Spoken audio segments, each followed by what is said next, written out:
It's been a day, y'all, so thank you so much. Okay, perfect. All right, we are now live streaming on YouTube. So thanks to everyone who is tuning in. We have more folks said yes, they can join us. We know it's 4:30 on a Tuesday, so thank you to everyone who is here early. And we know folks are jumping in. So just wanted to say welcome back, and we're so excited to have our first quarter kickoff of our chronic absenteeism task force. For those tuning in, this is a continuation from all of the great work that we started last fall as part of the All In Virginia plan, and have a great group of parents and superintendents, governing board members, pediatricians, superintendents. And so we're excited to have such a great brain trust here today. So just wanted to kick off, since it's been a little bit, on just a few updates. One of the main issues that had come up this fall was around youth mental health, and it being a contributing factor to chronic absenteeism and getting kids to school. And so I wanted to share just some exciting news that Virginia was one of 6 states to be entered into a youth mental health policy academy with the National Governors Association, and really working collectively on, they have a youth mental health playbook, and really how do we tackle the workforce pipeline, especially for providers and care around youth mental health and youth specifically. And then also really looking at better cohesiveness around agencies so that we can deliver on high quality care for students, especially folks who might not have been able to have access. And so just know we have been really grateful for the feedback, both from this task force and others in the field, that this has got to be a top priority. And so I'm thrilled to be one of the liaisons for the Commonwealth. So we look forward to working with you all. The Department of Education is one of our core team members, as well as multiple folks through the Secretary of Health and Human Resources and various health agencies as collaborators and partners there. So just wanted to flag that. We'll definitely enjoy more input, including some student voices that are really going to help us shape sort of the best care system we can have for our youth here in the Commonwealth. But that was a fun thing that just got announced a little bit ago. We wanted to make sure it was on the radar for the task force, and just thank you all for flagging what an urgent item that continues to still be for your kids, your families, and your community.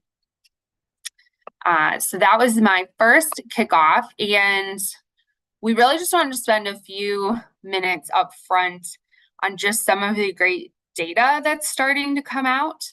And so as part of our pre-reads, we shared out the Return to Learn data tracker. For those of you who haven't nerded out on there, it's got absenteeism data from 2017 to 2023, and really allows for digging in by school division type, state changes, really looking at fluctuations, where you can really dig in and piecemeal. I can throw that in the chat once more, but just wanted to get a read from folks on any of those pre-reads, anything that caught your eye, and reaction to.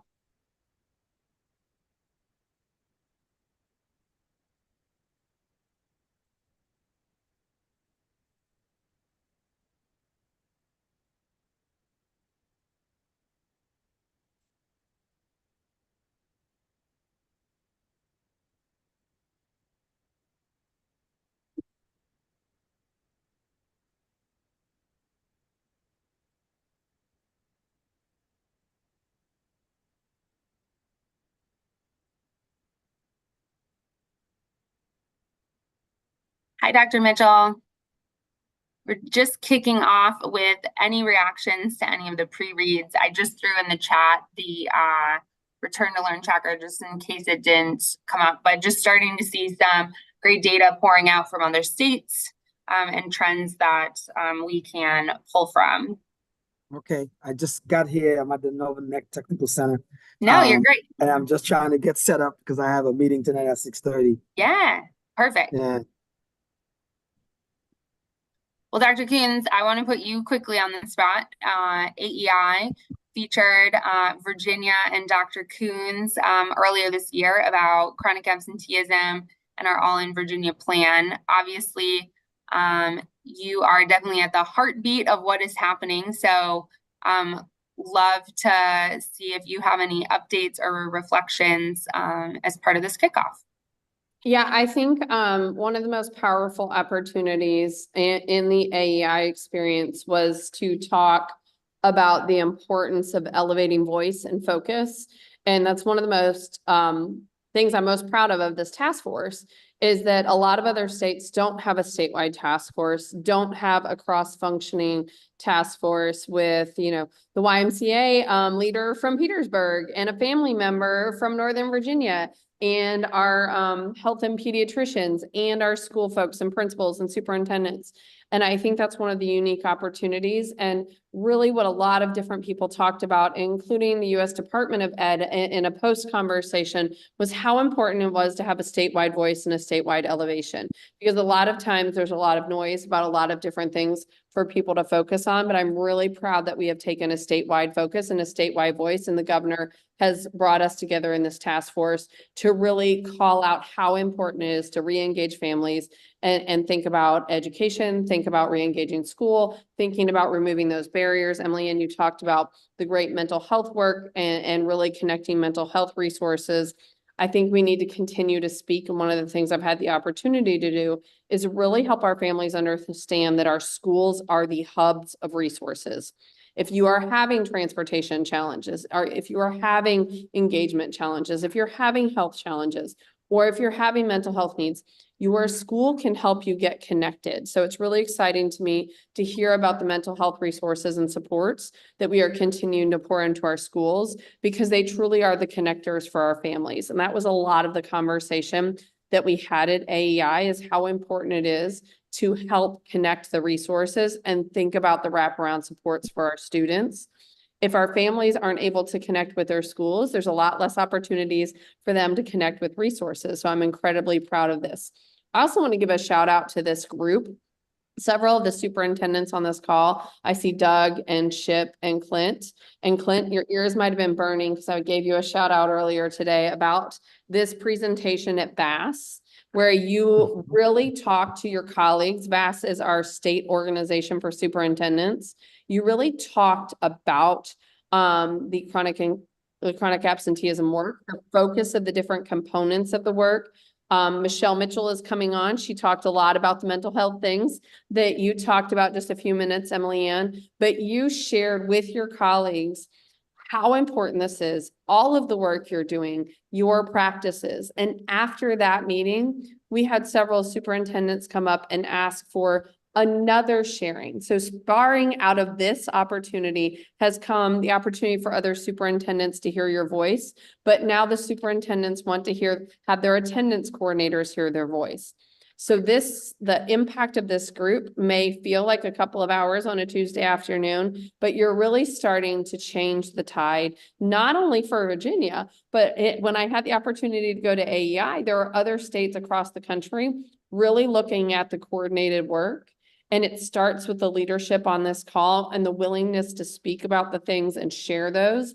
And a lot of you are coming back to that attendance symposium that is happening in Richmond and sharing that work again with our attendance specialists, and really continuing to spread that work, continuing to start the conversation is the way we actually think about changing the opportunity for every single child in Virginia. So I'm incredibly proud of all of the coordination and voice that this team has had, not just in these conversations to think collaboratively about the work, but how to really spread and have conversations with every superintendent, with every principal, and really thinking about how we bring the state together and move the work. So really proud of the work, really proud to continue to elevate this group, really proud to be able to hear you spread your voice and continue to have conversations for our students. And We've had early great data results, but really looking forward to seeing the impact you've had across the Commonwealth this year.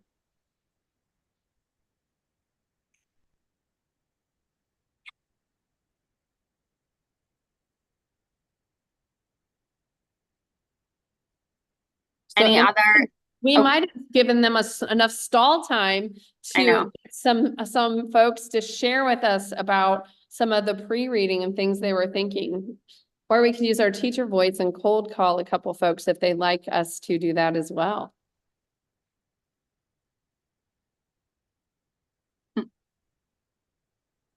Well, since Doug didn't say anything, I'll just have to jump in because I was waiting for you, Doug. You're our leader. Waiting for you. I know, especially with the bow tie. You're standing out right live. We love it. Yes. No, I thought looking at the pre-read, the one article that really stood out for me was really looking at the correlation between chronic absenteeism among staff, and the correlation with that of students. And I thought that reading this article that you guys shared was fascinating to see how over the years how that number has risen since the post-pandemic. But I did appreciate how even with some of the quote unquote top high schools that have been recognized nationally, that they too face this crisis, as well as the high level of chronic absenteeism amongst their staff. What I did appreciate, there was a quote in the article that talked about teacher absenteeism is not the cause of our funk, it's just a symptom. And that resonated with me quite a bit because I do believe that we are asking kids to come to school. We want kids to be in school, and we as educators, whether it's teachers, whether it's superintendents, whether it's our principals who are running our schools, it is important for the kids to see us in the buildings. It is important for them to see us in their classrooms. It is important to see us in every facet of the district because that means that we are sending a message that being present, being in school is absolutely critical. And hopefully they can glean some things from that. So that really kind of resonated with me when I looked at that particular article. We're so glad you brought that up. That's actually one, as you know, one of our core topics for later on in the agenda, because as Dr. Coons and her team have been traveling the Commonwealth, we've started to hear about this absenteeism, additional data and trend, and how do we help troubleshoot and what do we do about it. So I'm so glad that that resonated, but then also hopefully got the gears turning on some solutions there as well. Good. Any other opening thoughts, reactions?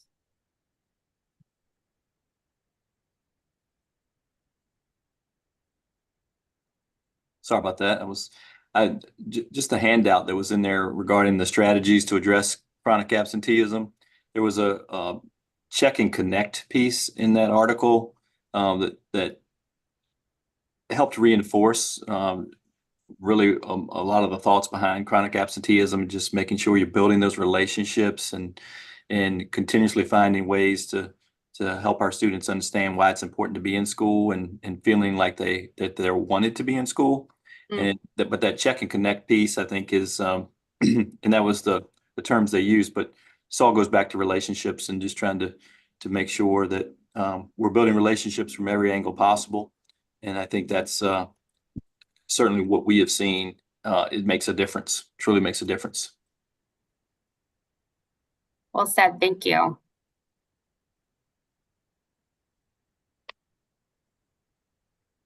Well, and just Emily Ann, as we really lean in, I do want to continue to elevate the voice. Scott has talked a lot on our principals call about several things that he's been thinking about and sharing some of the chronic absenteeism work. So Scott, do you have anything you would like to share that you've talked with your colleagues around some of the teacher work or the check-in, check-out, or anything else that you saw that you've been hearing from a principal's lens? Yes, thank you. We've had some success, or we did have some success in the fall with the all-in tutoring of getting some students caught back up, but we still saw the same struggle with a certain percentage of students who we could not engage. And as we get closer to graduation, as the principal, I'm looking at, what is our graduation rate going to look like? The students that we're seeing now that are considered dropouts. Now, obviously, we're not letting them go after 15 days. We're trying our best to, we've made a few home visits, and we're trying our best to find a way to meet them in the middle and get them some credits. But we're seeing that there's a certain percentage of students who, no matter what incentives we offer, they're not engaging back from the habit that they created. And we think that, just looking at the students, we think it's the same ones that were not engaging in the virtual, classroom when we did go through the pandemic. So we're hoping that, and what our teachers are trying to figure out, we're trying to figure out whether that is going to be a cycle that cycles itself out. These seniors now lost an engagement for nearly 2 years. And so we're hoping, and when we say cycle out, we're talking about a decade, 10 to 15 years before we see the cycle end. But our teachers are really struggling engaging a certain percentage of students. And if some of the reading that I read on the handouts that Emily sent, it looks like that is nationwide as well. We're struggling with a certain percentage of kids that aren't coming to school, and those that don't come to school regularly are not performing very well. And so that's the frustration from our teachers. The second frustration is the legal system. And honestly, I don't think that anyone is to blame here.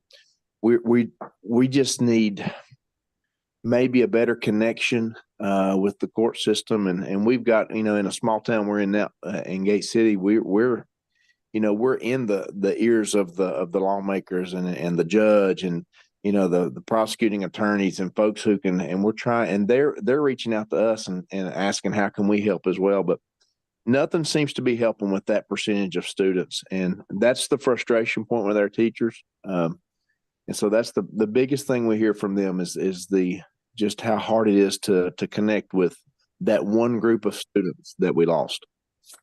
Yeah, and I And- think that's pretty important for us to be thinking about as we think about engagement. And I love, Scott, the way you talked about engaging those students, because it's really about finding ways to engage, right? We've been talking about re-engaging our students and engaging our students. And if we lose our students and we don't engage them, they are missing out on all the great things that the school system has to offer. So want to pivot a little bit to the successes that y'all have been experiencing.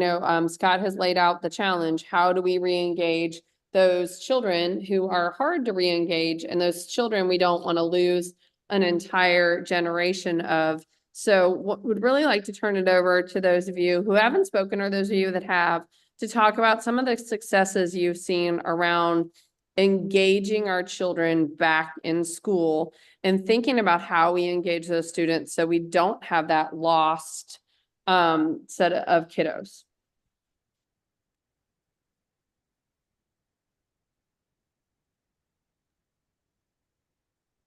Good afternoon, everyone. I apologize for being late. I just have one quick success. This year, we started middle school sports in a big way. We had not had middle school sports before. And initially, you had to have certain attendance. You had to have this. Now, and it kind of goes with the article. If you're in school, if you show up, it can be a half a day, you are present, then you still get to participate. So that has encouraged our kids to now, they want to be in the middle school sports. And now they know, if I come to school, even if I am an hour late or if I get there half day, I get to participate. Whereas before, we had like this threshold at the beginning of the year. You had to be in school, this percent of time to be able to participate. And so we've kind of lightened that up, if you will, a little bit. But now those students are coming to school because they want to be a part of something that they weren't able to be a part of before. And then the other thing is we have one school in particular, and it's only 3 teachers, but they've been able to garner support from parents that if their children stay home, the parents take with them their electronic devices so that they are not sitting at home during a school day, even if they happen to be sick.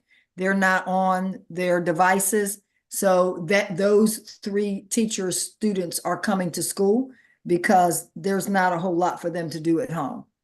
In terms of, being on their, playing their games and being on the computer all the time. So those 3 teachers were just an anomaly. They were able to garner support from their parents. Great. And I agree with Dr. Mitchell. It's so important to get them engaged and find that passion, right? And so, but getting them there, and I would say just talking about, some of the successes, what's working, which worked really well for us is number one, being able to have these attendance specialists in place. That's been so important to be able to have individuals that can just make this a priority every single day. And it's not just one other task on another person's list within the school. This is their task, and it's their task all day. And it's been and finding those right people has been such a success for us in being able to communicate that with families and understand building those relationships through those conversations with families and with students. And then when you get them there, making sure, as Dr. Mitchell was saying, finding that passion, and whether it's through athletics or whether it's through a CTE program, or whether it's through an visual arts program or whatever that may be, but finding that passion and really making that a priority, helping them make it a priority in their schooling and building that. And the attendance specialists have been so good at being able to do that. Again, being able to have those in our schools and being able to, they're paying attention to that, knowing and making those connections and knowing why a student or what they may connect with at school helps relay that information as well and makes it successful. So that's been a big piece for us. And again, just I think everyone's tired of hearing me say around here, relationships. It's all about relationships. We have to build relationships. We have to keep those positive relationships. We have to with families, with our students, through the staff, through all pieces of it. And it truly makes a difference when you can build those relationships, and whether it's school, whether it's home, whatever it may be, when you have those relationships and you feel loved and you feel cared for, then you want to be a part of it, right? So that's what's really we focused on. And Doug, just to unpack from before you had your amazing attendance specialist to now, this fall we flagged the significance of bringing in your attendance gurus into other sort of data teams and conversations, whether it was transportation or health or your academic teams. How have you shifted some of that, just given the great relationships and intel that your attendance specialists have? Well, I would step back and say, prior to having our attendance specialist, generally it was an assistant principal or someone that was taking on these responsibilities, and it was near to impossible for them to continue the support within a school day of our staff that they would need to continue, and then have to try to make attendance a priority. Something had to give, and so we realized all those things are important. We can't give up any of those. So that's why having these attendance specialists within our schools are so important, and then having them communicating with the proper folks throughout the day, and whether and through so many different means in which we can communicate now to make sure that it's in place is what really has been extremely beneficial for us through this. And then part of that piece is also adding into the fact that we're having that makeup time. So if you miss school, it's important that you're here. So it's so important that we're going to provide opportunities, and we're going to have you come at a different time during the day to make this time up. And very grateful to the state for putting out that guidance as well, and Dr. Coons for the work that she and you, Emily Ann, and all of you did to put that in place, because that does make a difference. We can send the message, if you miss school, it's just not okay to miss. It's so important that you're here. We're going to have you make up this time, and we're going to provide you with that time to do it. And I think that's a message that's important that all of our students and families hear, not just, okay, you missed, you got to be here again. If you continue that message, it kind of falls to the wayside. But if you say you've missed, so we're going to provide you with this opportunity, and we need you to be here, after school. We need you to be here on Saturday because we got to make up this time and make up this instruction. And it's not just really the time, it's the instruction you're missing, right? So that has been a huge player in this, and really, really glad that we were able to, I think since the last time we met, we've actually received that guidance, which I think is important for all of us across the Commonwealth, and very, very important. And then Doug, last follow-up question for those tuning in.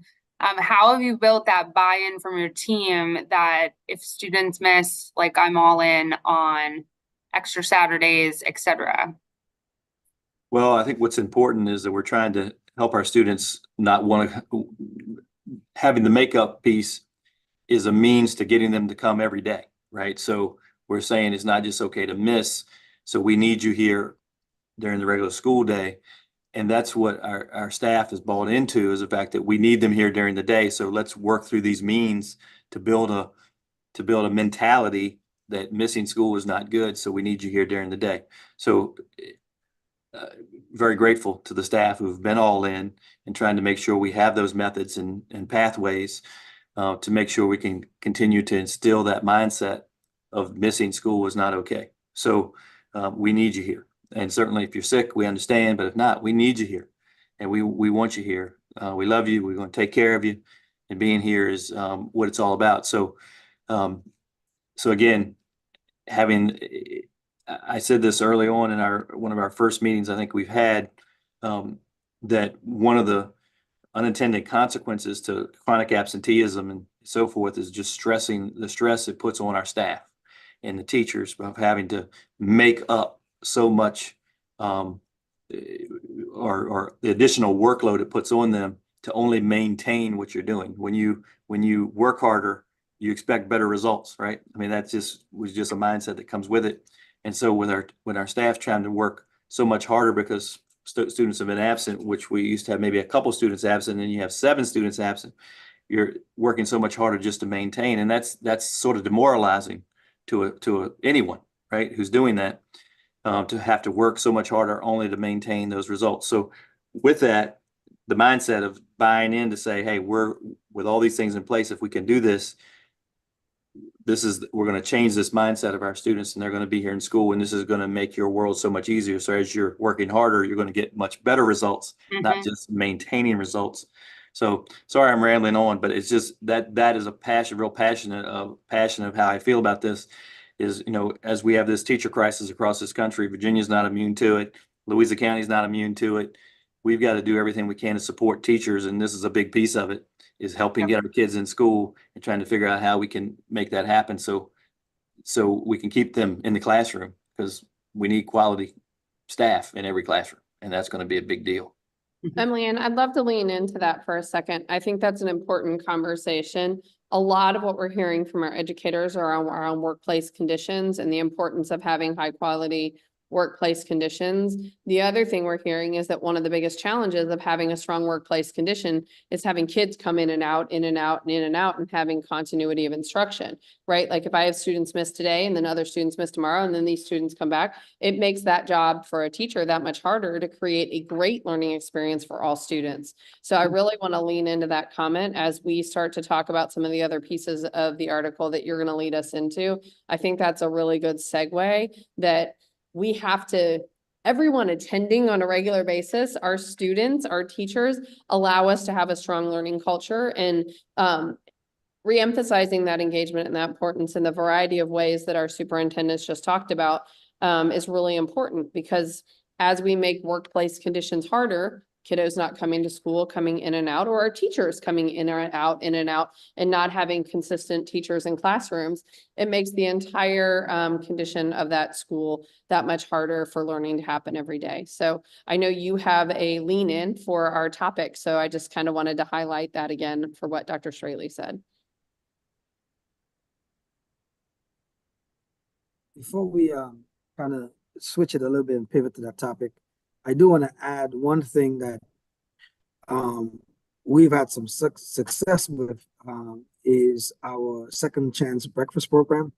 We met with the Office of School and Community Nutrition Programs and did a webinar with them highlighting our Second Chance Breakfast. We have the highest number of kids within our region participating in Second Chance Breakfast. It was one of the goals of my food service director to make sure that she served more breakfast than lunch, which was interesting. And she actually accomplished that goal. And so what we saw is that most kids or some kids were not coming to school in the morning. They were not eating, or in some cases, some kids might have stayed home, maybe because they didn't know whether they were going to eat, right? So we ramped up our Second Chance Breakfast and said, hey, if you missed the first period, if you missed the first part of the day, we're still going to provide you with the opportunity to eat. So that has been an incentive to get kids into school. I think with that, and I'll drop a link in the chat in a little bit about the video that we did with the Office of School Nutrition and Community Nutrition Programs. With that, one of our struggles, and just to be transparent, and I think all of us grapple with this, is that, we have seen an uptick in, when we talk about student wellness in terms of behavior and the number of suspensions and kids breaking code of behavior, kids breaking a code of conduct.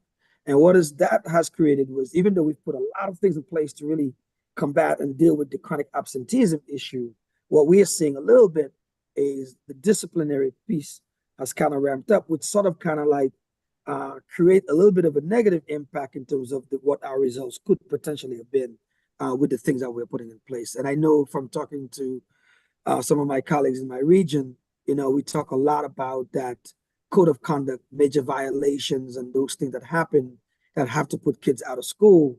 And we have to then find a way to navigate that process also.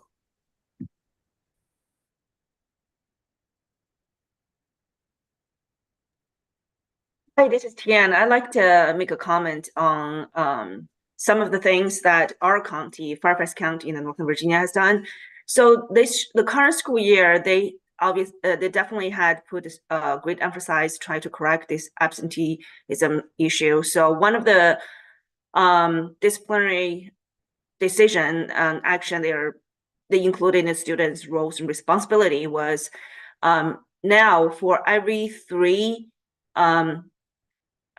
tardiness, and tardiness we included like excessive tardiness, missing a whole entire period or second period or beyond.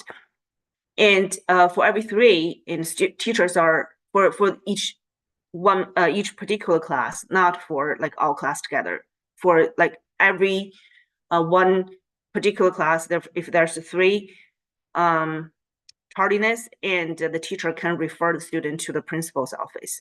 So, however, the point is what I'm trying to make here, not every teacher enforces this rule. Not every teacher enforces this rule. So I know one child, I'll give you an example. One child, so because our Fairfax County have those even day and odd day rotating in high school, even day and odd day. So this child on even days has history, on odd day has art for the first class of that day.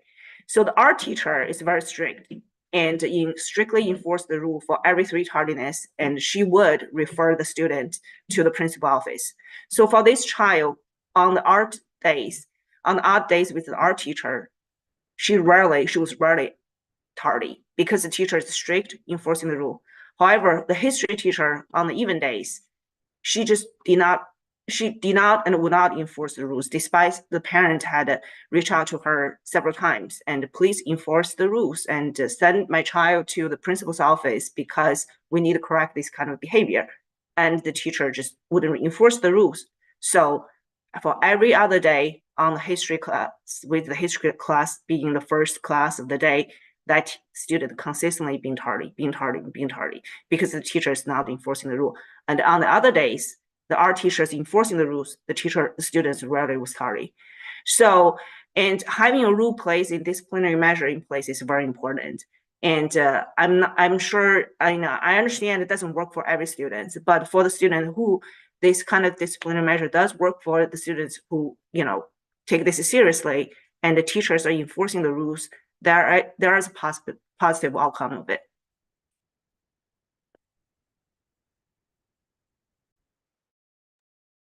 Thank you for sharing that. We're so grateful to have parent perspectives and just that value of that consistency and giving our youth that structure, especially our teens. They do love having those clear guardrails despite what they may say. So super helpful, Tian, from your parental lens and giving that great feedback.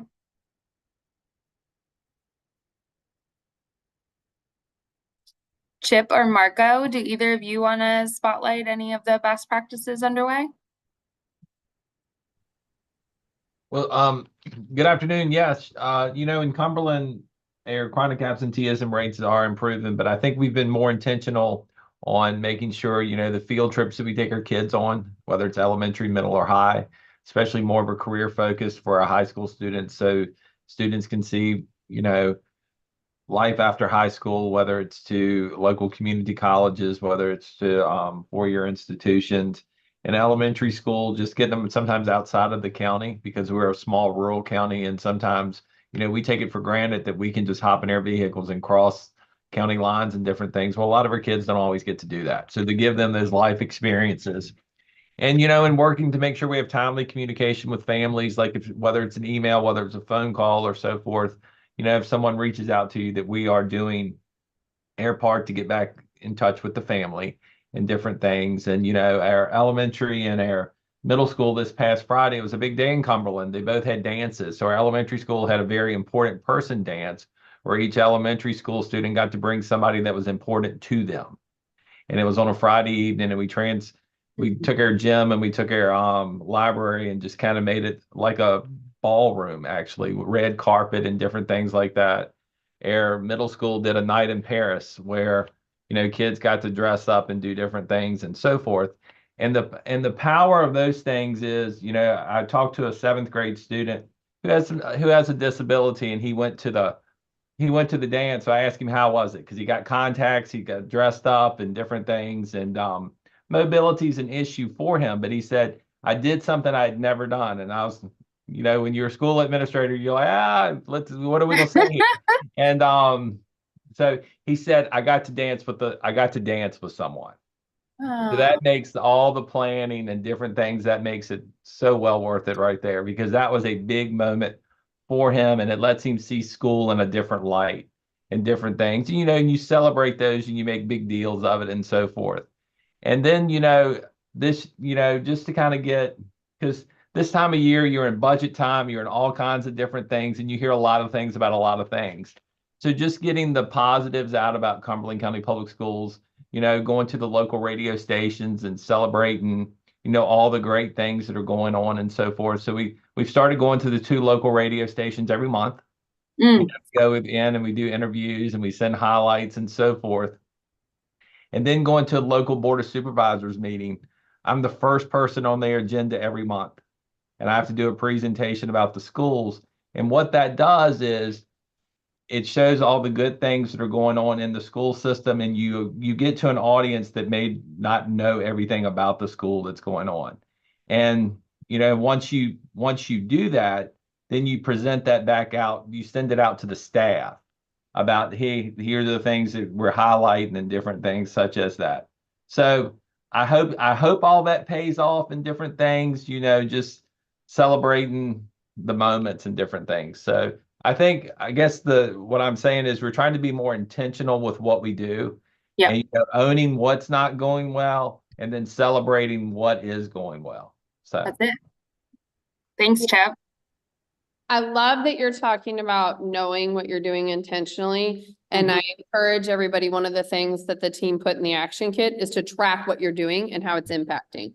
So I know a lot of people have talked and Doug, you have shared this with the state board, like, if we do this, what happens to our attendance? If we do this, what happens to our attendance? So I love the focus on intentionality and really focusing on those things that are intentional. I do want to give a huge shout out tomorrow at the board meeting. Our fine arts coordinator, Kelly Baggiano, is going to share the impact of fine arts on student attendance data. And she's really been tracking, as we've started emphasizing chronic absenteeism, what fine arts can do for attendance. And I think that's an important moment for us all to really think about, as our resources need to be more specific and we need to think more intentionally about who does what and how we do that. It is important, and I would love to just give a light call to action that we're really tracking what works.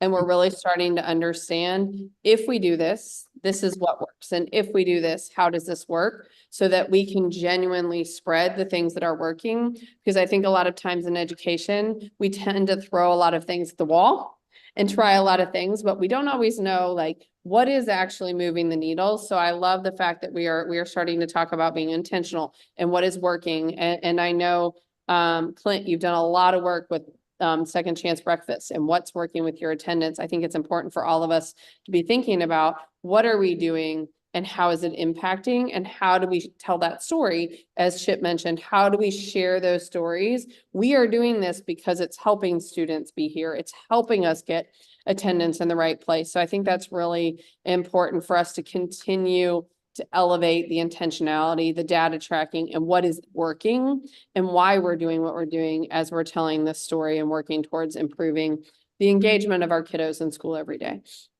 And if I may add one more thing, and Clint has touched on this a little bit, but one of the things is, being more, when I talk about intentional, even down to the food that we serve, meaning whether it's for breakfast or for lunch. Our food service director just went to a food show, and then she arranged with the vendors, and we did a taste test with their students. We picked a group of students just to see the different options and menus that they want. And during the superintendent advisory council, one of the things that, just to give you an example, high school students, for their hamburger, everybody's about a choice. Everybody wants a choice.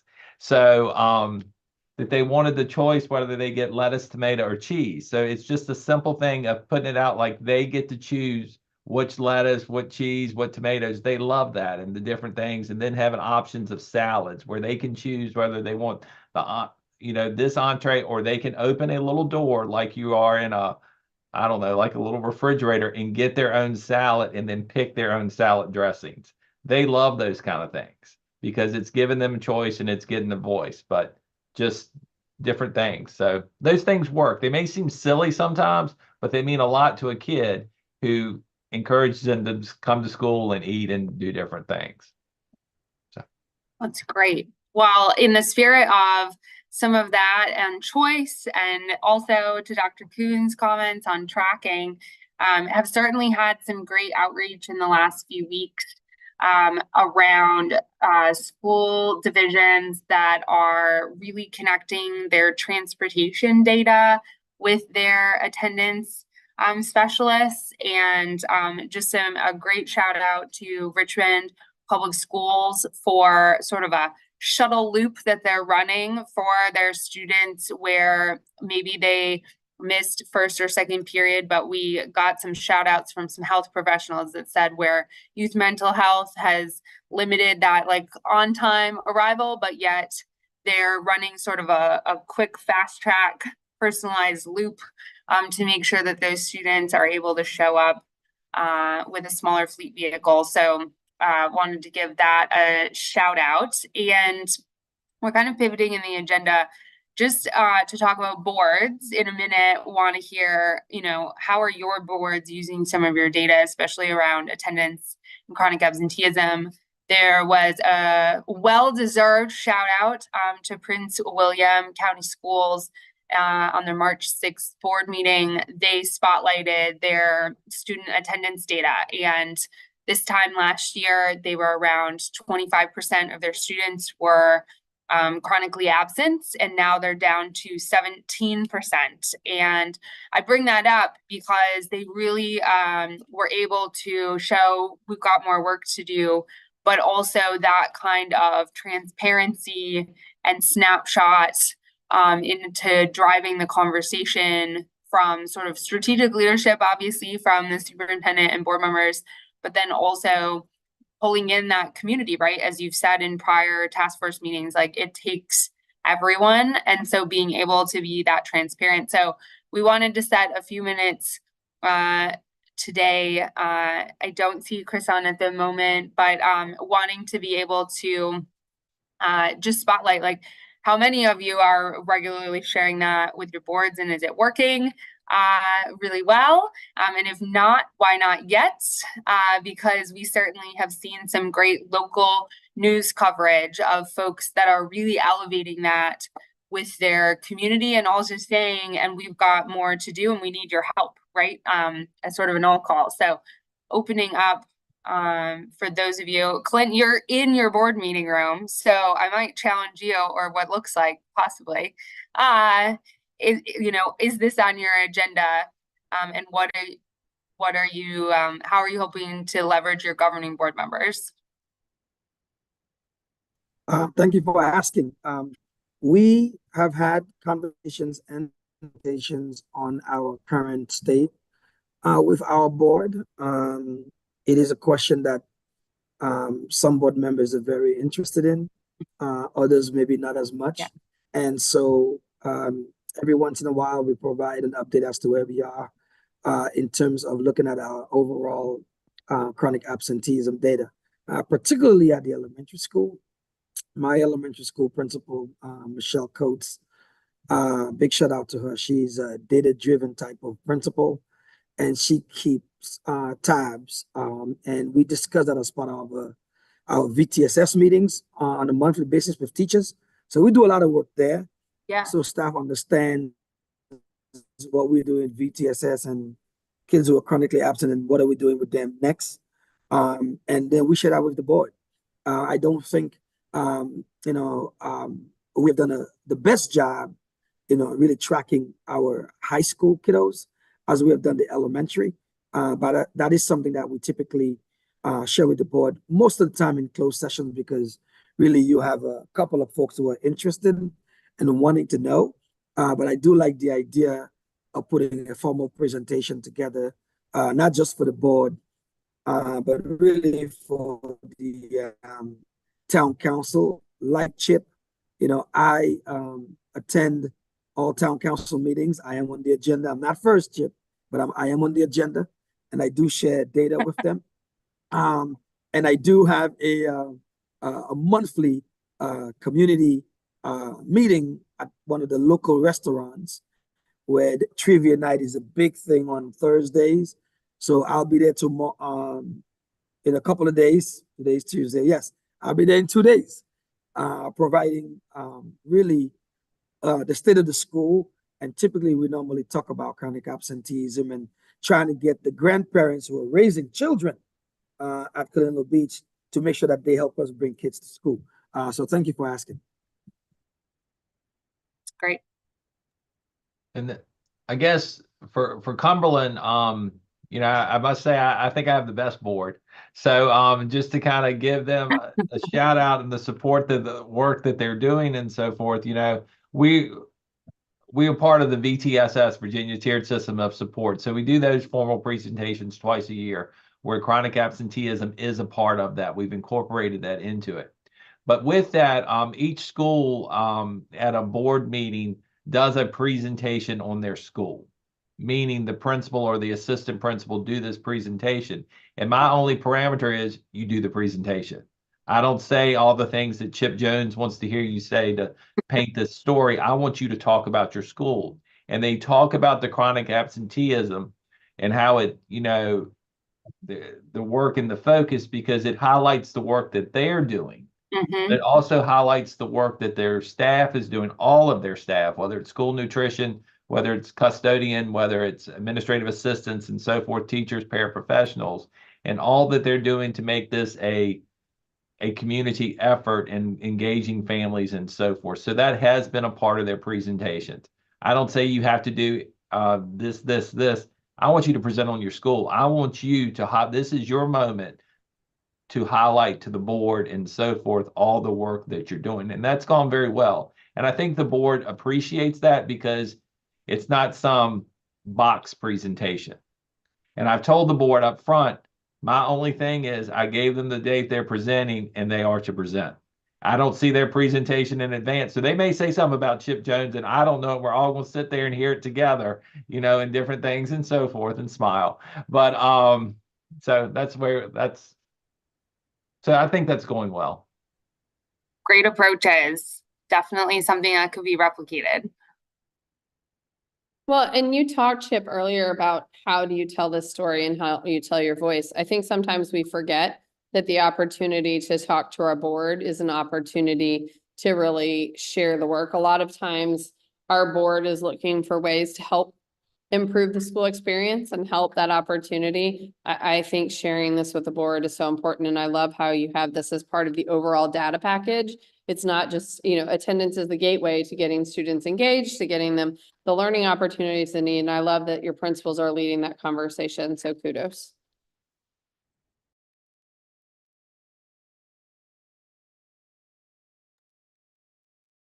And I can just add to that, for us, we just simply it's a standing report in every board meeting about attendance. And we've been doing that for a few years now.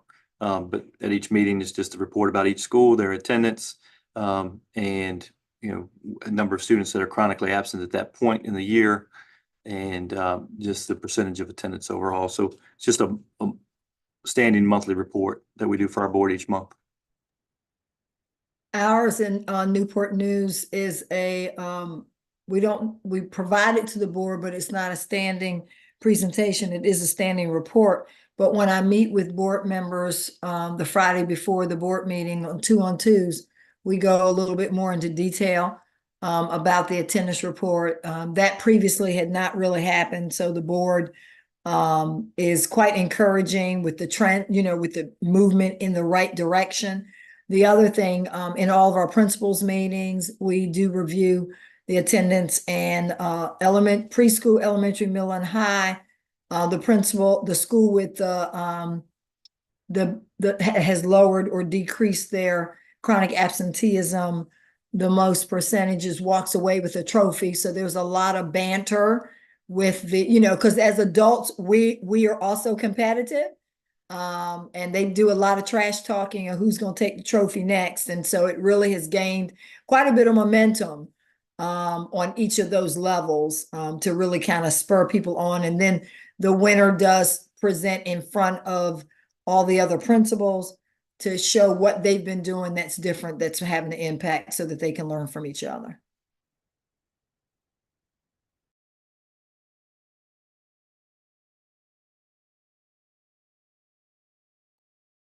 And then I want to give a shout out to this March Madness attendance competition. Love that spotlight. I think you're all highlighting, when we're able to shine a light on what's working and also where there are still gaps. There's so many community members and other folks within your school systems that want to help and support. And so I can tell you I've had fun digging around on some of the board postings, and just some folks are just really leveraging that information to really elevate it into some community dialogue. So love these ideas. We just wanted to take a moment, give a shout out to our governing board members that are helping with this, and just love your feedback and lens there. So we wanted to shift into something that we have been seeing. Dr. Coons, did you have anything else you wanted to add on that one? Okay, great.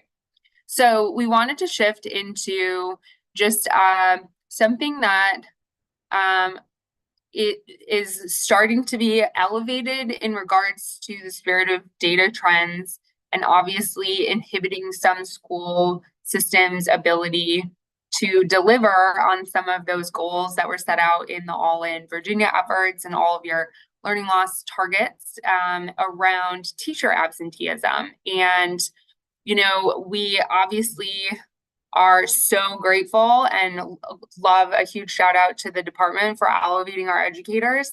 And so we want to continue to celebrate that. And we also know that our teachers also went through and the challenges of the pandemic recovery. And so it's been interesting to start to see some of the national dialogues starting to talk about, you know, we're just focusing on our kids and we're just focusing on our students, but we actually have like a classroom absenteeism challenge, and this recognizing the sensitivity of it. We don't want to make it feel like an attack on our educators doing a phenomenal job. And so it's a delicate matter, but we wanted to create a space in tonight's task force meeting, because certainly out in the field, myself, as well as Dr. Coons, have also heard this bubbling up in one-on-one conversations. And so we wanted to shine a light on it, because obviously that's the point of our chronic absenteeism task force, is like, what are those bottlenecks where we really need valuable, actionable solutions? And so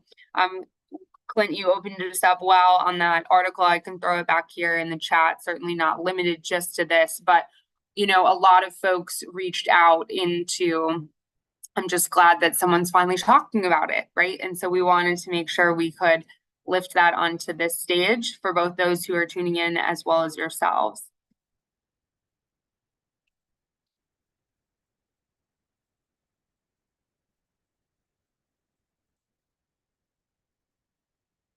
And Dr. King, I'm gonna actually have you pivot with me, because you've also been hearing this recently while you've been in the field. So not to name names, but just being able to help us elevate and troubleshoot. Yeah, I think I had a conversation recently with a regional superintendent's group, and one of the things the superintendent said is we are working hard to work on chronic absenteeism. We appreciate the support, but we also need the agency to talk about the importance of teacher attendance and how important it is to make sure teachers are coming, because when our teachers miss frequently, they're also sending that message back to our students that it's okay to be absent. And we know based on our data that we need our teachers and we need our students there. And they did call on me to really start the conversation about how we ensure that we are supporting our teachers in coming to school every day as well, and talking with our teachers. And I know we just finished up our statewide teacher climate survey. I'm looking forward to digging into that data, but really helping us understand why we are having some challenges with our educators as well in this space, and wanted to provide this opportunity to talk. We've got some great principals on the call, and maybe we could lean into some principals, since they are as close to our teachers as anyone else, on why we think we are struggling with our teachers as well.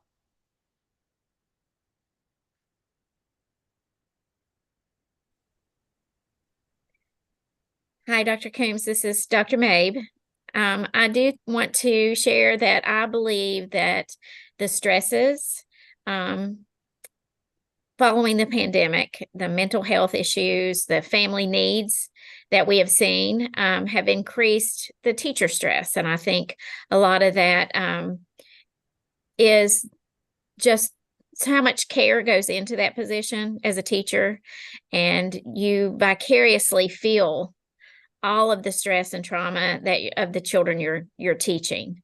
And I think that has been difficult for teachers, in addition to the demands of just teaching in the classroom. The mental health issues that we've seen and the needs of the families have really added a lot of stress to their jobs.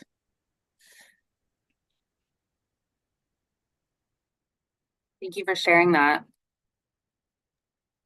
This is Scott Vermillion again, principal at Gate City High School. We echo what you just said, Ms. Mabe. It seems like, and I coached for a long time, and sometimes to fix problems, we implement programs, new strategies. We change from what we were doing to something that is research based and something that's proven to work. But all of that said, it takes training, it takes time. And my wife teaches. We've both taught for 26 years, and the amount of extra things that we're doing as classroom teachers and as administrators make it very difficult for us to really focus quality time, quality energy on just simply educating in the classroom. And, I would have to talk for an hour to really give you the nuts and bolts of what I'm trying to say. But to make it short, less is more. Not that we don't need to be doing something, but we need to evaluate what we are doing when it comes to extra duties, fulfilling contract obligations. And I think we went a long ways to do that. The 10-year contract renewal is so much better than the 5. That's been a good thing for county and in our state. But I think if we could look at incentives, maybe have an open mind to that. Obviously, teacher pay raises in the last few years from the governor's office down, that has been very encouraging. That's helped us, in my opinion, keep some teachers from going across the state line to Dr. Coon's old state in Tennessee. That's good. So some incentives to lighten our load, whether it's local or whether it's even more broad. But teacher burnout's a big thing here with us in Scott County, and it's happening from kindergarten all the way up. And to identify that, it would take a task force, in my opinion, to kind of look at just that very thing, the teacher burnout situation that we have. And so I think there's a lot to that. I could talk about that in detail at another time, but that's one of the things that we're facing here in our area.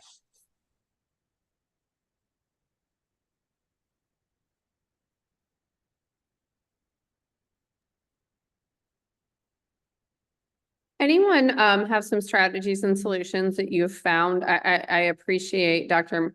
Mabe and Scott Vermillion talking about some of the challenges as a principal they're experiencing with their educators.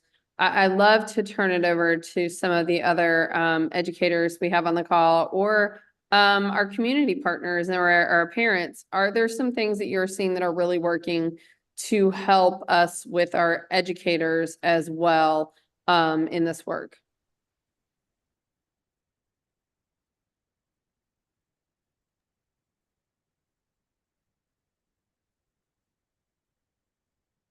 I know personally, I feel, as superintendent and as when I was principal, the same way.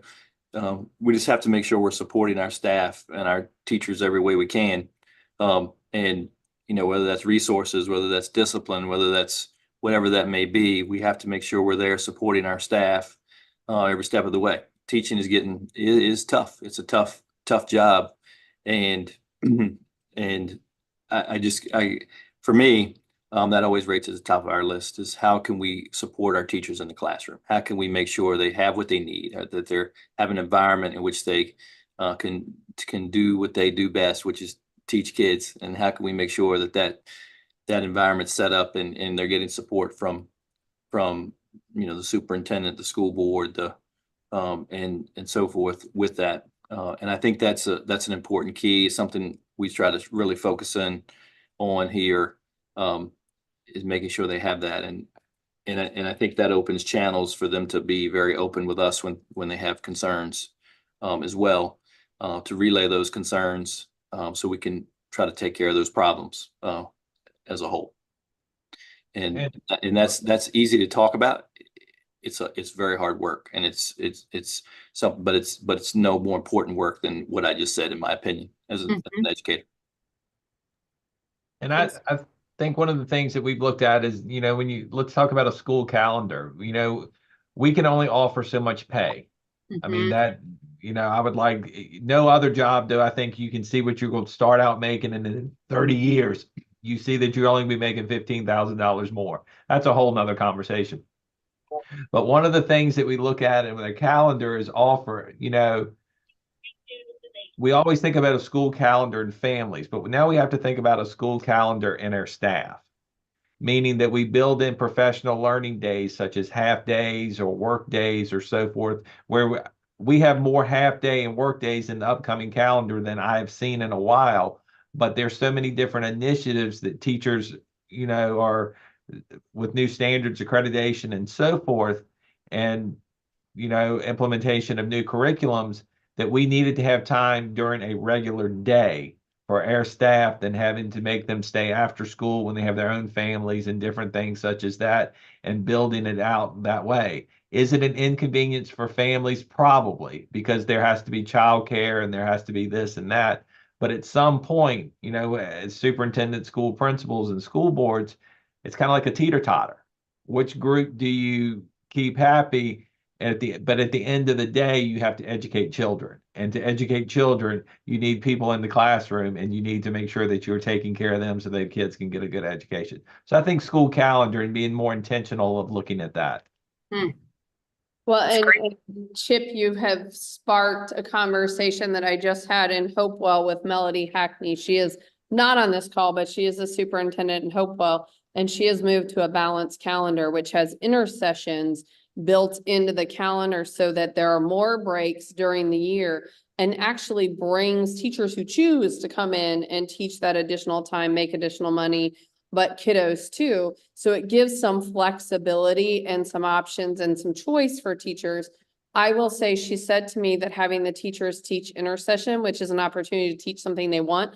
I mean, we had teachers teaching Harry Potter, Care of Magical Creatures, and all kinds of fun, creative intersession things. She said that was reinvigorating the educators and making them excited. And then to your point, Chip, there were professional development days in there, and kind of really rethinking how we do school and spreading that out and giving some of those spaces. So I love that concept. That might be something, Emily, and we need to dig into more as we move forward. I know our principal advisory council is really thinking about calendaring and thinking about different things they can do to support their educators. So this does seem to be a hot topic across the board. Dr. Coons, on that, one of the things that I get approached with, and you wouldn't think that I get approached with this in rural Southside Virginia and Cumberland County, but I do, is a 4-day school, a 4 days school week, and so forth. I mean, that we need to do that. And I'm like, is it possible, but is their community ready for that? Because that is a shift. I mean, because that impacts families, that impacts everyone. But that, I get articles sent to me quite frequently about it and so forth. And, that takes a lot of research, that takes a lot of time, that takes a lot of things. That's almost a focus group to itself. It's one thing to have a 4-day work week or 4-day school day, but what is that 5th day? I mean, so I don't know. That's.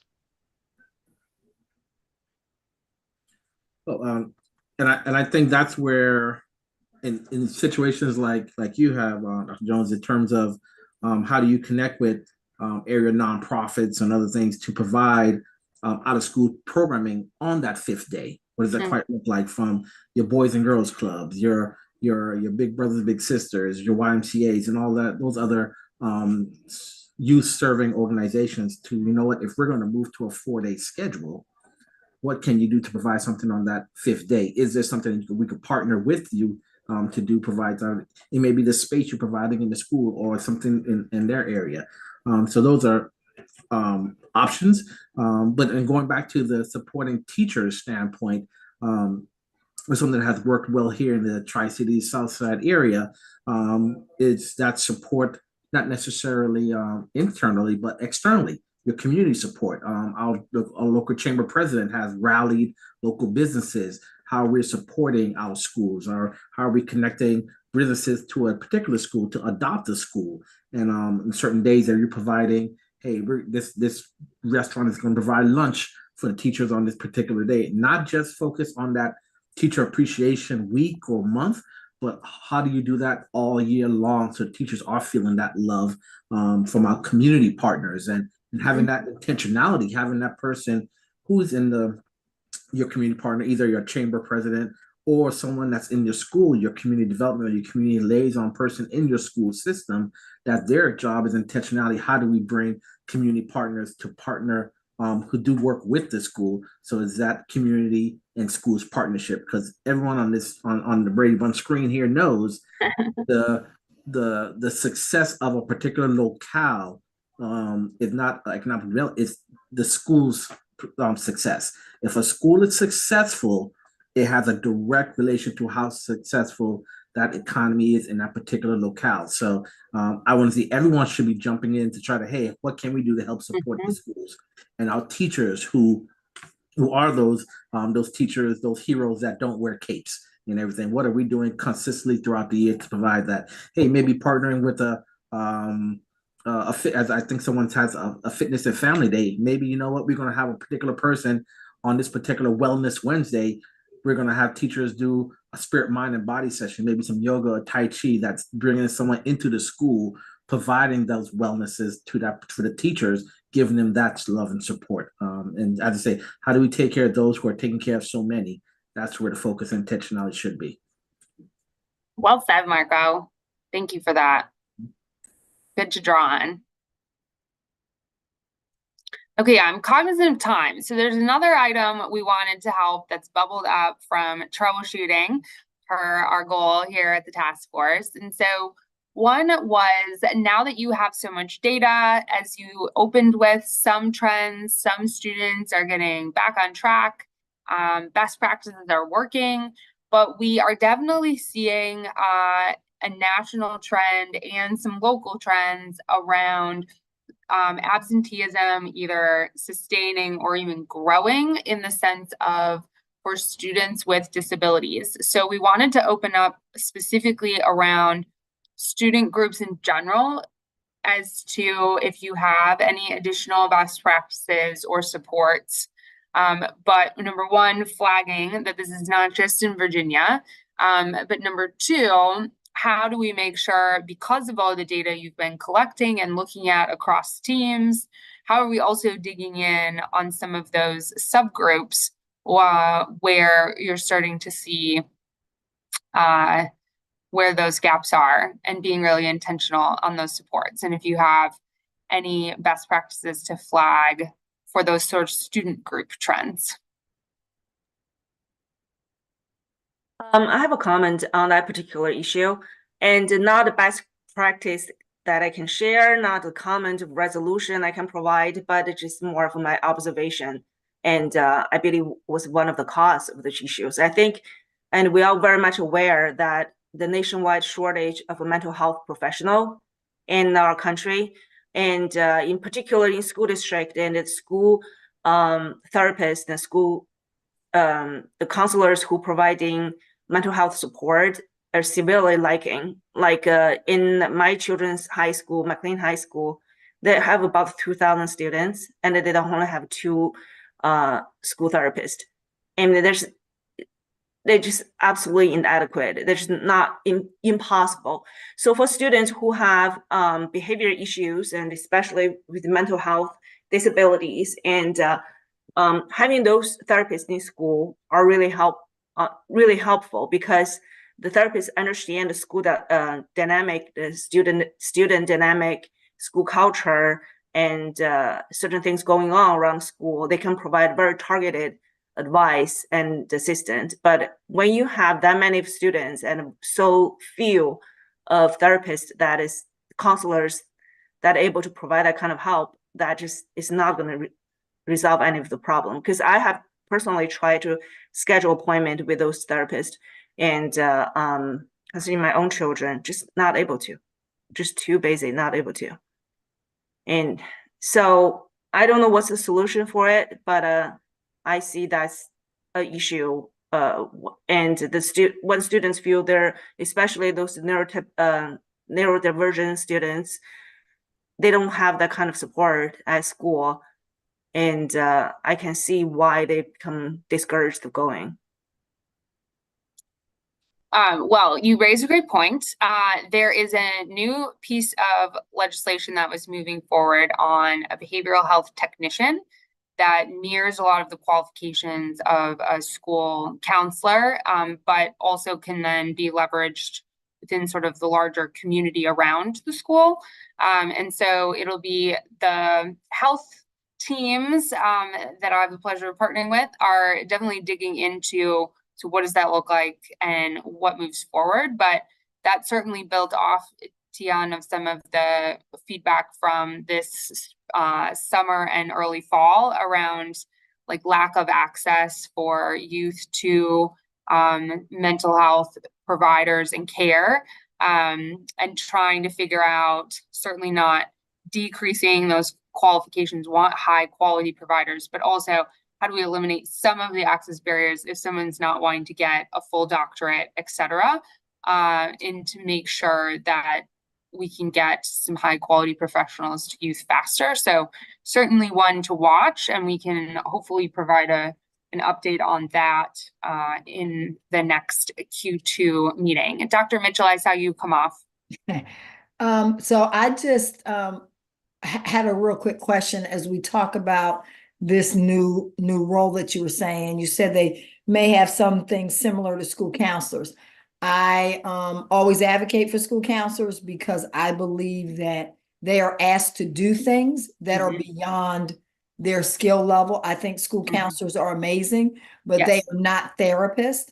And so I'm encouraged to know that there might be some other. Now in our district, we have professional school counselors, but we also have licensed clinical therapists, which, you know, our school counselors appreciate, because then you have a tiered system of support, right? So I'm encouraged to hear that there could be another step, because they're already overwhelmed and feel, you know, overworked and underappreciated. So I just definitely in partnership and collaboration coming alongside. Definitely not in lieu of school counselors play a critical role. This is meant to help with that next tier, but not quite to that sort of doctorate level of how do we best help on that workforce pipeline to come alongside. All right, thank you.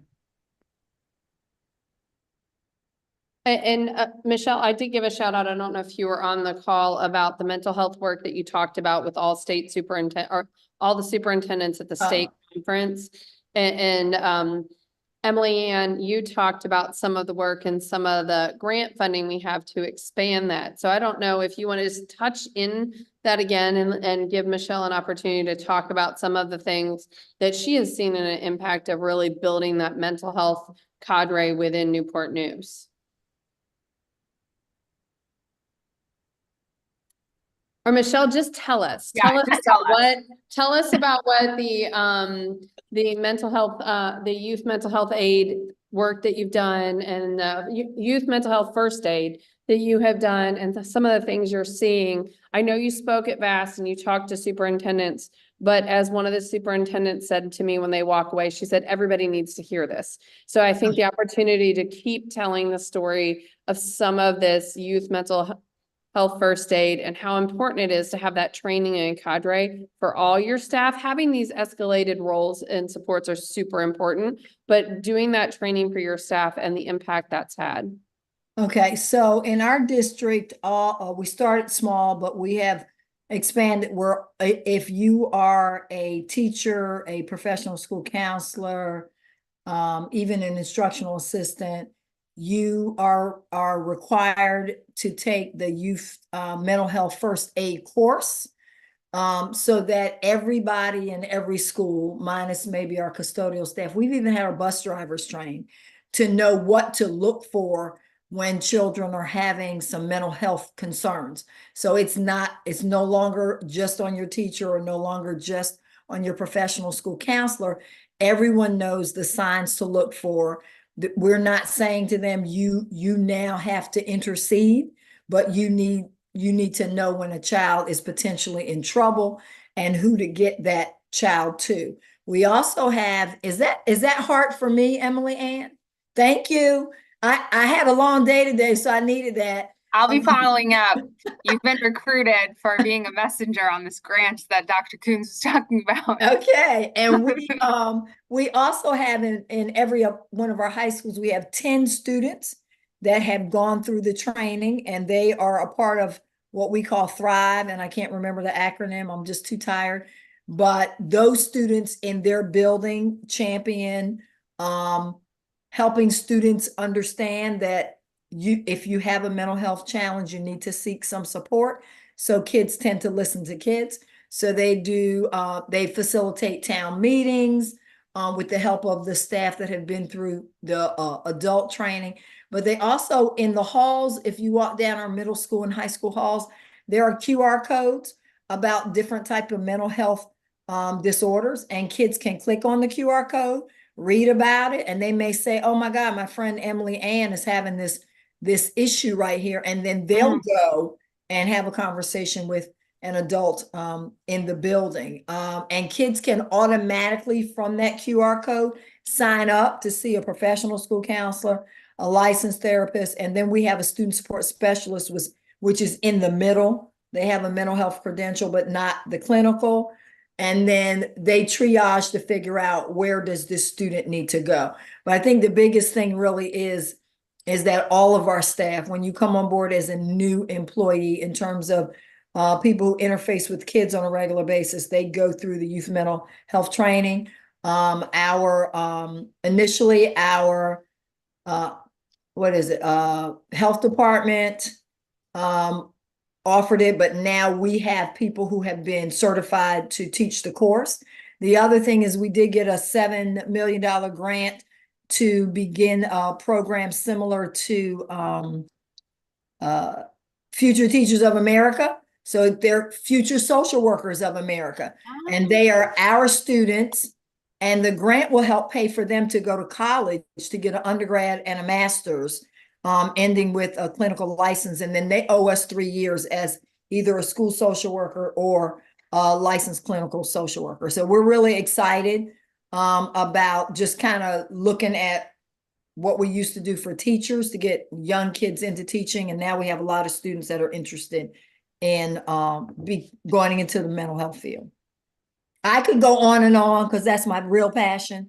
Dr. Mitchell, let me just tell you, I love this so much. Thank you.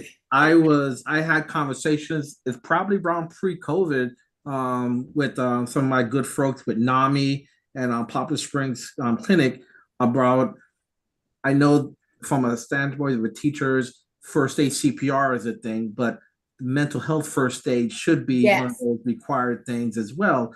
But and it was a long scope, not necessarily for recognizing the trauma that our kids are going to, but sometimes recognizing when our own colleagues are going through something. That's right.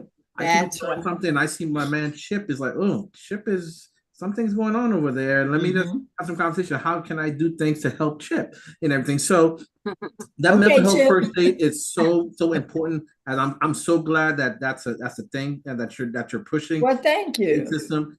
It is so well needed, especially in this day. Things have changed. The teachers of today no longer not the teachers that were doing things 10 years ago, when first aid CPR was one of those things that men make sure teachers have. Right now, that mental health first aid is so important right now, and I'd love to see this becomes a standard throughout the Commonwealth. So kudos to you. Love Thank that. you. And the last thing I'll add, thank you so much, is we have Community Service Board hotline, but our school system has a hotline that is manned 24 hours. We just flex people's schedules, our social workers, psychologists, and therapists. And kids can call in, and it's interesting because they'd rather call into the school hotline than community services hotline, because they are connected to us and they feel safe with us. And they'll even ask one of the people that answers, will you be there tomorrow at this time so I can talk to you? And so, that's given us a big bang for our buck too with our kids, a little bit of credibility. And what we call our mental health people are credible messengers, because the kids see them as being credible. They're a part of our community, and the kids know that they care. So we kind of drop all those other titles, therapists, etc. They're just credible messengers. So, and again, I could talk about it all day. So calendar, we can talk later. Chip, did you have something? Well, when we talk about the disability piece and so forth, and I think about current fourth graders, because they were the students that were in kindergarten when schools shut down for COVID. And then there's been some inconsistent schooling and so forth. So I just have a fear that sometimes, and I think about Cumberland, I know Cumberland, is that students get referred for testing and so forth because they may be struggling reading and doing different things. And and it may have been from lack of proper instruction, reading instruction, especially in the early years and so forth. So I have a fear that we're getting ready to have an over-identification of students with disabilities when truly they don't have the disability. Yeah. So and when that, as they move up and so forth, and you get into middle school teachers aren't reading teachers. Mm-hmm. I mean, and different things. So those kind of things. And Yep. as that occurs in different things, then you'll see more struggles with school and attending school and so forth. So that always weighs in the back of my head and so forth. So.